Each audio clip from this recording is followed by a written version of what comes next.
Hey guys, what's up?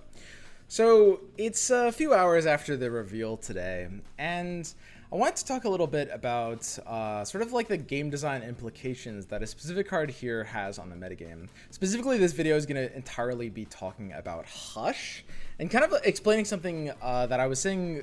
We were having quite a discussion earlier on stream about Hush, and that's, I think, very, very important to understand about why the card is sort of like fundamentally unhealthy in a way that is sort of completely separate from its power level. So for those of you guys who haven't yet seen the cards, Hush is the one in the upper right corner there, where it's 3 mana at burst speed Targon card, silence a unit this round, create a fleeting Hush in hand. Now when I first evaluated this card, you might have seen my initial impressions video of all the cards here, and we rated it a Quinn, which is kind of like sort of like a meta dependent tech. Not necessarily super high value, otherwise it would be like, something crazy like a Lux, but overall it was like, a pretty solid card in terms of power level, and my opinion on that hasn't really changed. Maybe I'd bump it up in terms of power level to be a bit higher than like a meta dependent tech. I could see it being like more of a Vlad. But in this video, we're not really going to be talking about power level, and specifically we're going to be talking about sort of some of the pitfalls that can become by implementing power level a little bit too much into the design process. So I'm going to go ahead and start by giving you guys my assertions, and I'm going to trust that you guys will give me enough time to kind of like explain exactly like what I mean, because we're dealing with some pretty counterintuitive things here. So basically, I think that Hush is going to have the propensity to be a big limitation on meta diversity, not necessarily in every meta, but at the very least in some. This might not end up happening right away, potentially. I think that Hush exhibits flawed designs in multiple major ways, and I think that it's likely that it will get, I really want to avoid using the word nerfed, but I'd like to say it will get tweaked to change this in something like the time span of within a month following the launch of the expansion. Now, the biggest obstacle in these assertions is the fact that it doesn't really look like a super strong card, right? It's not a card that immediately popped out as being insane. It's a card that I didn't even rate myself very highly, right? I mean, in my initial impressions, I called it a, Quinn emote, which is like, yeah, it's a meta-dependent tech card. And I said just now that, maybe maybe like power level wise, it could be like a Vlad, who knows, right? So this brings me to my final assertion, which is that it has the ability to do all of these things in a way that is largely, almost entirely independent of its power level as a card. Okay, so let's start first by getting something out of the way, which is the comparison to the card Purify. Now, I did make the claim, and I will back this up later, that it is able to affect the meta in a really big way, in a way that is largely independent of its power level, but, I mean, it still does have to be a playable card in order to affect the meta, right? It still is somewhat dependent on its power level, right? And we've seen a card that's kind of fairly similar in Demacia called Purify, which is a 2-mana burst, silence a follower. Very simple. There's one really important distinction between these cards, which is the floor for value, which is the really big thing. Now, Hush is a card that is sort of like situational, but it will be able to find value very reliably across a lot of different decks in ways that Purify cannot. The biggest reason for that is because Hush can target champions. Now, it does cost 1 extra mana over Purify, but the exact identity of like when you think about it, when you play the games out in your head, when this kind of card comes down for value in like a sort of like game sweeping sense, it is going to be very disconnected from the idea of like mana to tempo value, right? Like when this counters something like, for example, a Viability, you are literally never in a situation where the +1 mana matters at all. Like it won't make a difference. You either have the answer or you don't, right? When this has the ability to counter a like late game champion, maybe something that got buffed in some way, like for example, my opponent played a Tarek, they played like 2 different buffs on it, and they try to attack with their Tarek and their buffed unit. Their Tarek is maybe like 6 out of 7, it's about to flip, and I Hush it. It's also never going to matter that it costed 1 additional mana, right? And this is like the really big thing that we can't forget, that I think a lot of people see this mana cost as some sort of like limitation to this card, but in almost every case where a card like this is useful, the mana cost doesn't really matter. The ability for it to create fleeting copies is a bit important because it just increases the floor for value of like common cases with this card. Like we can imagine a lot of decks, like decks that might run elusives. Of course, you have the ability to just kind of like thwart their game plan by using like 2, sometimes even 3 hushes in the late game. When it comes to a deck like, you know, Ash, Sejuani, like the Frostbite style deck, easy. They play Harsh Winds, and I can kind of like double Hush and, you know, sort of like for the same exact mana cost, end up not necessarily, you know, 1-for-1, but always being able to like counter that. So it's a card that has a lot of flexibility, and it's always going to have these like kind of like late game interactions. The mana is just like almost a non-factor. But the single biggest thing here is because it has the ability to target champions, it has a much higher floor than Purify. Purify is a card that's like kind of like considered it's not really worth running because it, you know, it's only a tech card against like very specific things. There will be a lot of games where Purify kind of like gets bricked out in your hand, whereas a card like Hush, I mean, obviously we can certainly imagine sort of like specific deck archetypes where Hush won't hit against. Absolutely. There's a lot of like aggro decks where, you know, they are pretty independent from like the idea of silencing, and hey, when we're dealing with like a very aggressive style like that, yeah, at that point the mana cost absolutely will start to matter with this card. So obviously Hush is a card that does exist in at least some way on the competitive level, and this is something that I've spent the last like few hours talking with a ton of other high level competitive players about Hush's impact on the metagame. Now what people do disagree on a bit is like how often you would want to like run this card. People disagree on like the quantities of the card. Like, am I going to be running 2 Hush in every deck? Well, I think that's too much. Am I going to be running 1 Hush sometimes? 1 Hush in every deck? This is all, people disagree on that. But what people do all agree on is that this is a card that will exist in the competitive like meta, right? Now, that might be as low as only occasionally seeing play, or in the form of a very common one is the slightly good players will run Hush, whereas like as you get to higher and higher levels, more and more people will cut Hush. That's a very, very common assertion that people make, and I actually think that in a metagame where Hush is good, this is actually likely going to be true, that more better players will cut Hush than run Hush. Now, herein lies the problem, which is that this is actually a bit of a symptom of a card that has the ability to control the metagame in a very dominant way. Here's where I'm going to get into one of my main points, which is that a card has the ability to influence the metagame while not necessarily being super present in that metagame.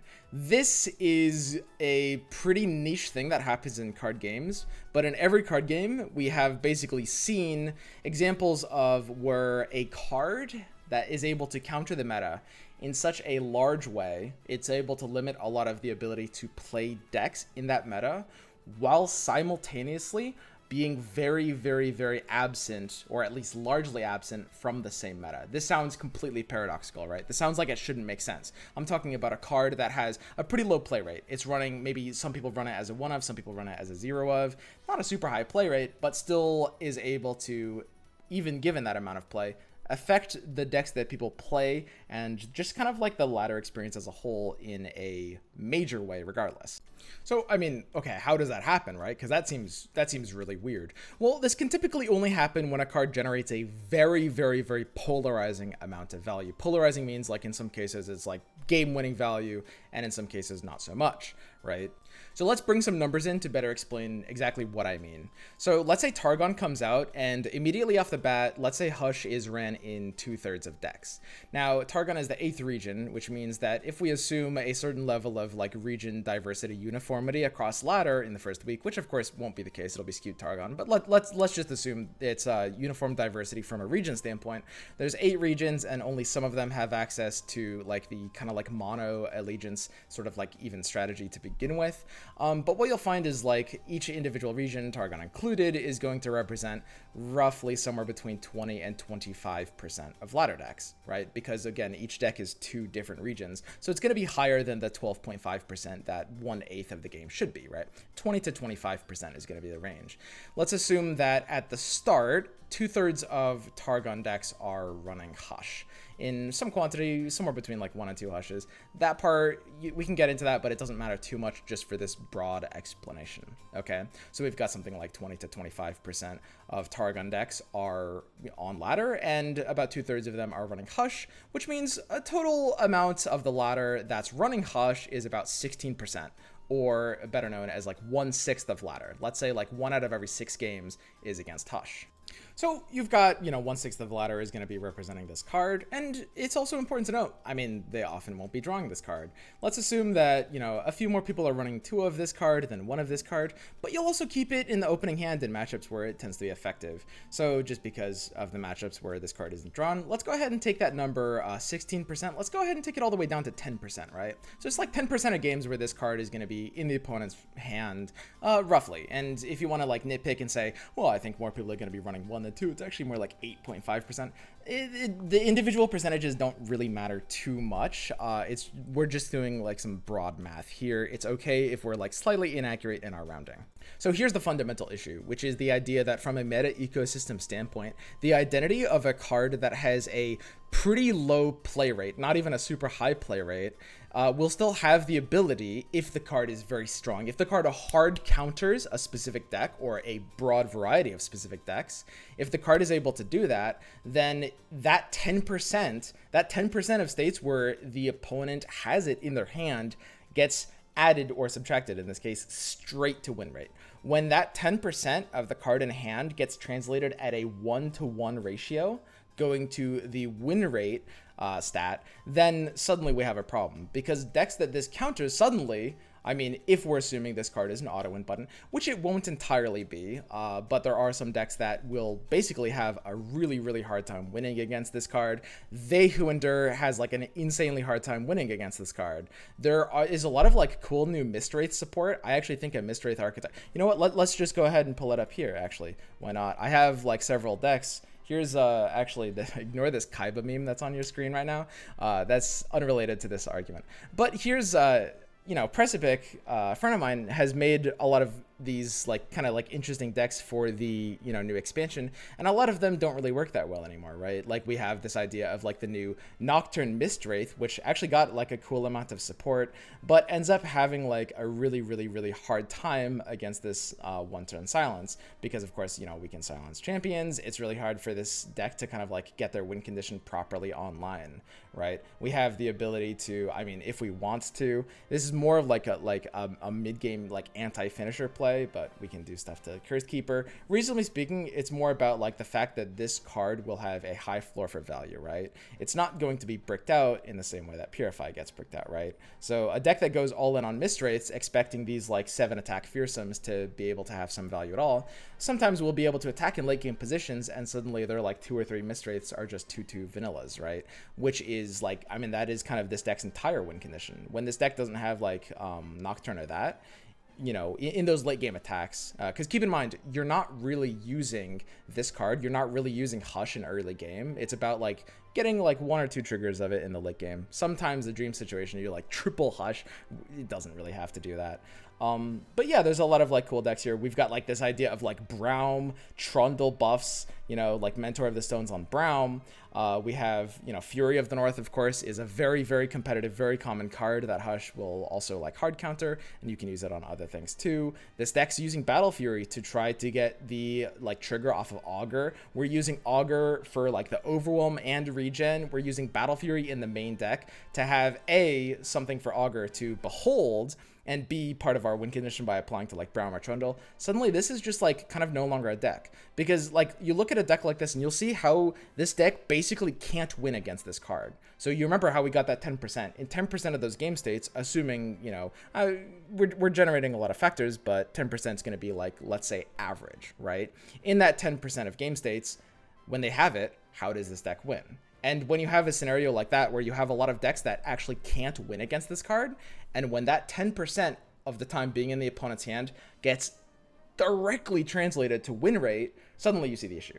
Because when we're evaluating win rate as a metric, the simple concept of like 2 or 3%, 3 or 4% win rate, those little tiny bits are enough to change the deck an entire tier, right? 10% net win rate, because keep in mind, we controlled for a lot of factors, when it's taking 10% net win rate, that is like 3 tiers. Your deck just went from tier 2 to tier 5, right? That's an insane, exactly, it's not, more like tier 4 probably, but it's an insane amount of net win rate, which is supposed to be sort of like the end all stat that only really wants to get incremented in like 1%, 2%. Like this is just the functional identity of your deck.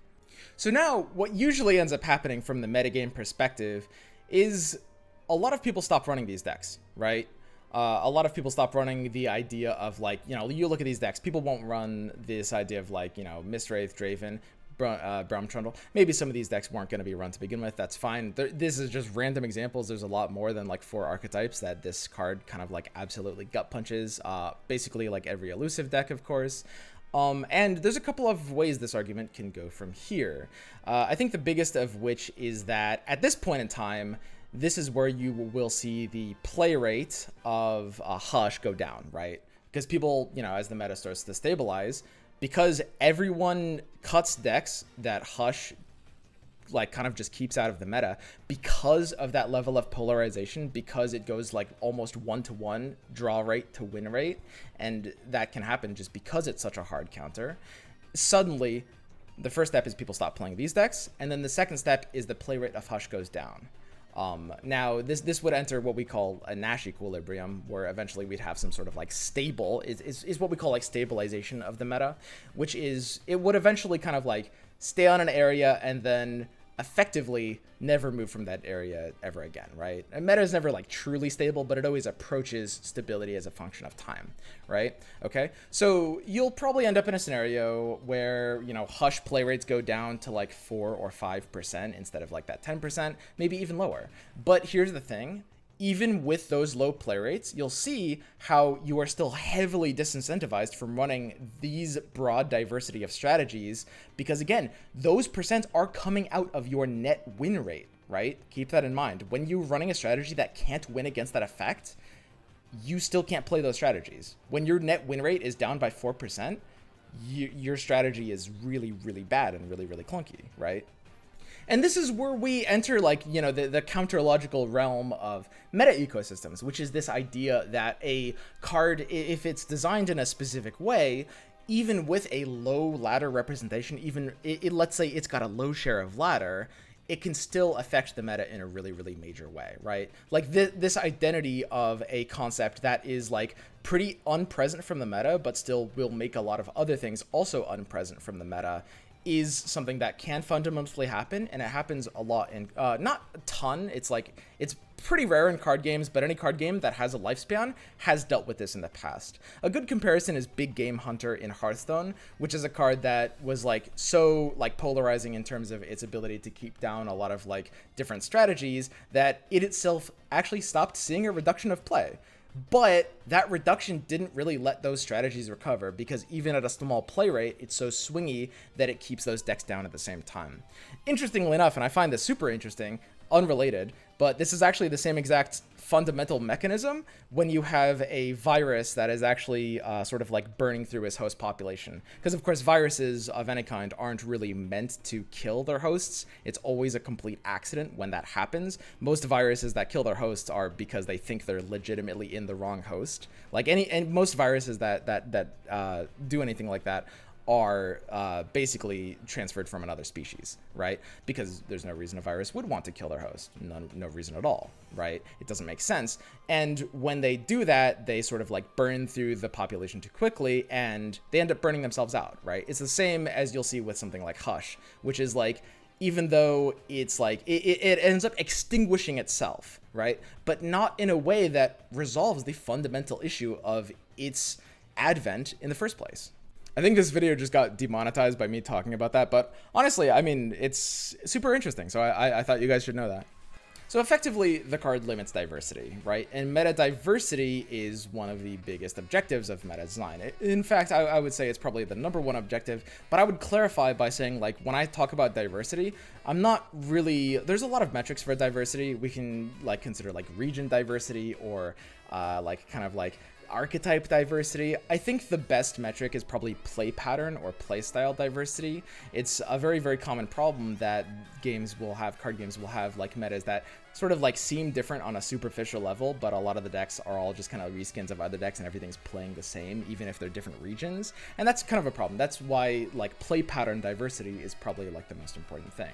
Now, here's the big argument that a lot of you guys are probably thinking, probably like yelling at your screen right now, well, Swim, I mean, the game needs checks and balances to keep certain things in check, right? Is it necessarily a bad thing if, you know, some of these decks, like for example, I mean, Braum Trundle is supposed to be a bad deck. We don't want this running rampant, right, Swim? And the same is true with elusives. Like elusives it's kind of an unhealthy concept in and of itself, right? Like we don't want elusives running rampant either. And on both of those points, it's very, very true, and it does counter a lot of unhealthy things. But there's a couple of problems with that. The first of which is it counters a lot of interesting things at the same time, like a lot. Like most of the things it counters are kind of like unique play patterns that are not necessarily toxic. But also, this is just not the way to do that. Like, reasonably speaking, and this is where we have to get outside of, like, the mind frame of, like, balance and power level of things, but reasonably speaking, you would be better off nerfing those things in a way that is sort of, like, probably more specific to their own options, or by giving counter ability options in ways that are somewhat like non-committal from a deck building standpoint that don't limit other strategies at the same time. Like by doing it this way, by trying to balance stuff like maybe you're trying to do stuff like this to balance like Braum, elusives, and Ezreal, let's just say, right? Those are three things that Hush kind of counters that are kind of like toxic if left unchecked. But when you look at like what ends up happening though, it eventually results in a lot of those matchups being coin flippy, right? You're running a card like this that has the propensity, and it's not even necessarily always going to do something against Ezreal, since it only lasts for one turn anyway. But you have, you know, you've engineered a meta state where you're playing kind of like Go Fish, right? If you're a player of one of those decks, which, you know, will be diminished, but there still will be players, you're just at the point where A, you're hoping you hit the right matchup, and B, you're hoping they don't draw their card, right? That's not really any sort of like compelling gameplay or play pattern. And so it is very, very true that some of these strategies, if left unchecked, are very like fundamentally potentially unhealthy. But you want to be dealing with that as a designer, specifically a meta designer, in a different way. This is not the solution. Because keep in mind, the objective of meta design is diversity, plain and simple. Now, here's the very fascinating thing about diversity, which is that when you make everything viable, when you try to make every strategy on the same level, you actually often end up lowering diversity, because there's going to be some strategy that actually is kind of OP.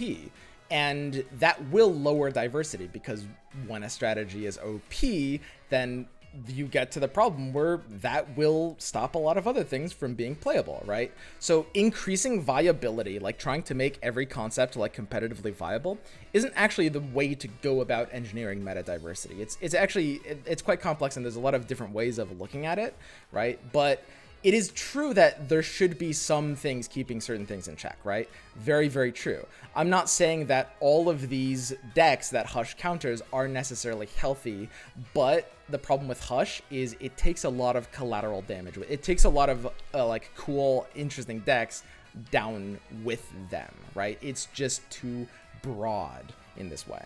Now, I'll specifically say I'm actually concerned with certain decks that Hush is countering currently, and those are decks like both Elusives and Braum are actually pretty high up on my list. I think that those are decks that I am personally pretty concerned about. I think they could both be very unhealthy for the meta, and both exist at like a power level that's like a little dicey, right? I think that, and I know a lot of you guys, you know me as a degenerate Elusives player, and I do play a lot of Elusives, and I'm able to separate the fact that like I do enjoy playing Elusives, but I don't advocate the like specific like design of them. I think that they do lead to a lot of like pretty big problems, especially with some of the new cards we're getting added.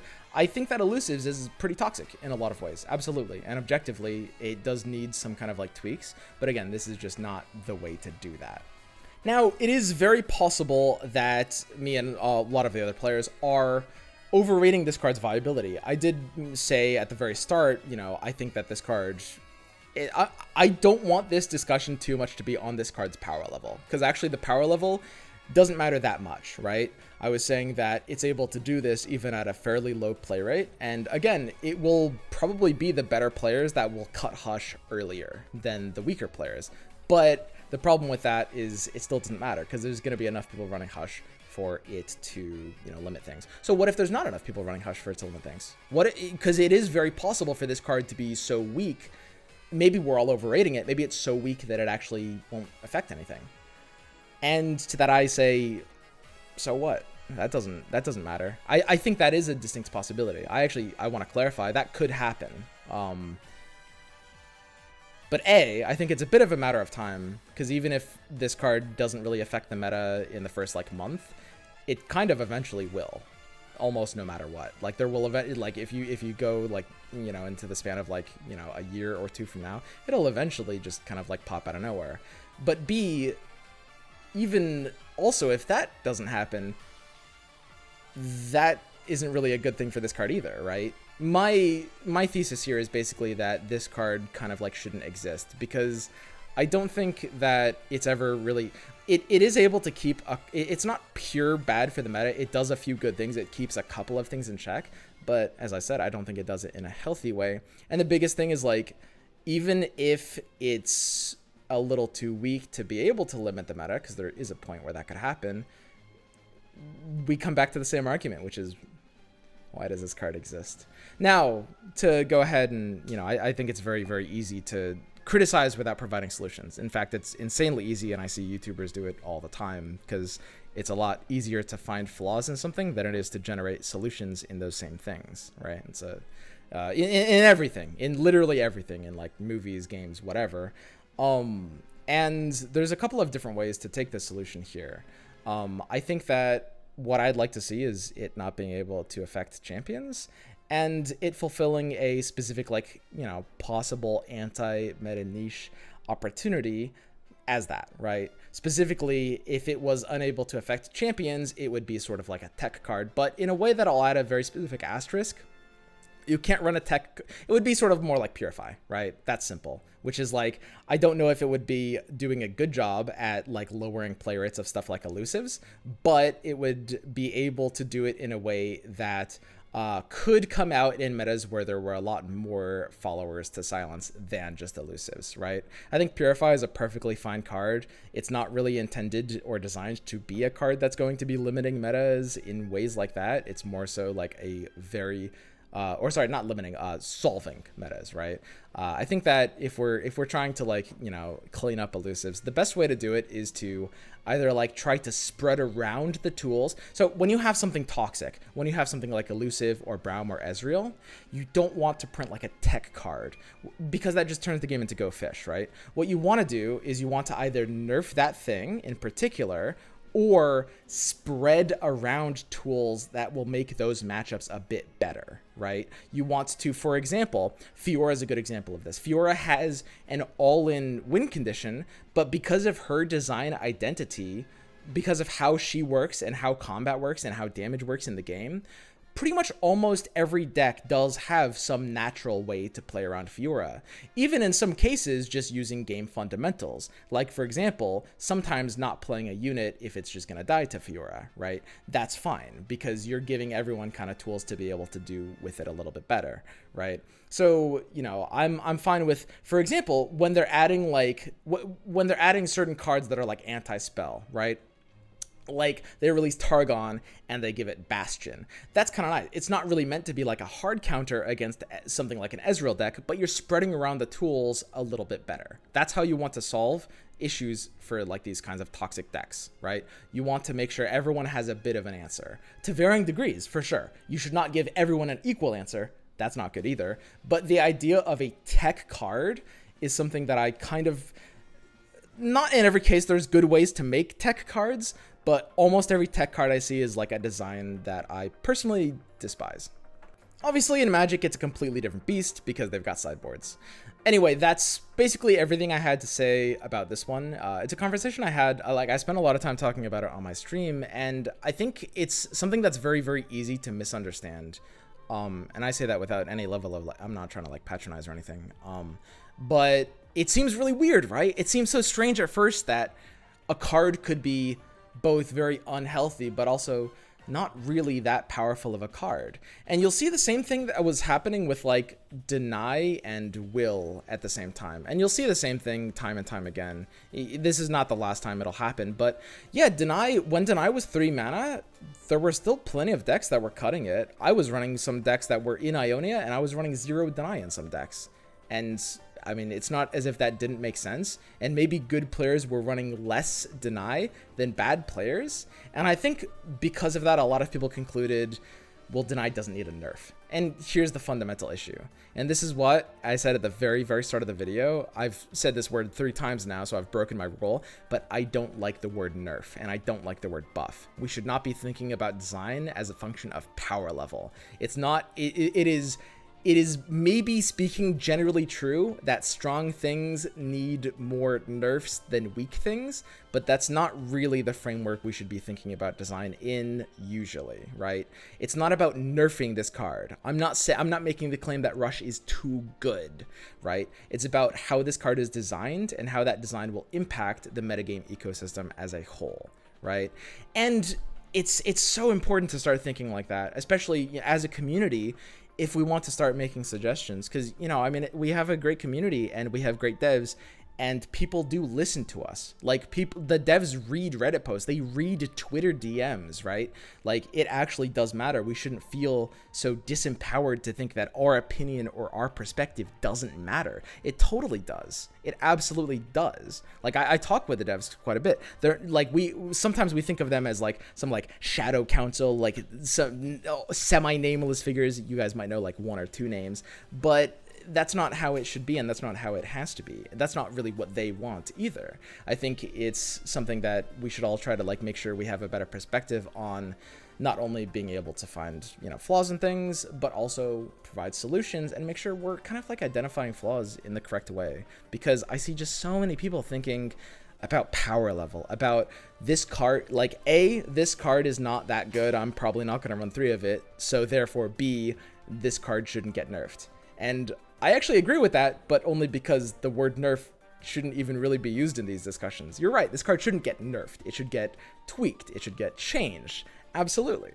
Great. Anyway, I'm not trying to be like a downer or anything. I'm pretty excited for the new expansion in a lot of ways. And this, I mean, this is literally the first card I've seen that's like, I would say, concerning.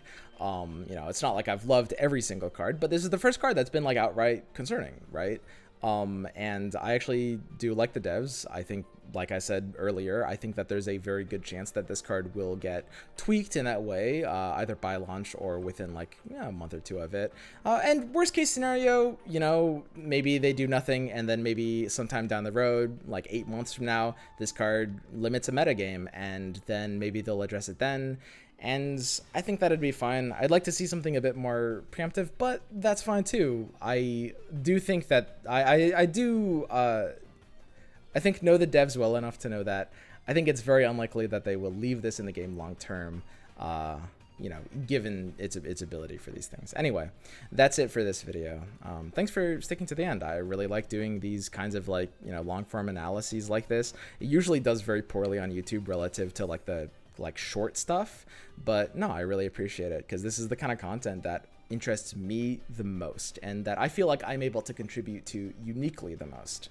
All right, guys, that's gonna be it for me though, and I'll see you guys next time, okay?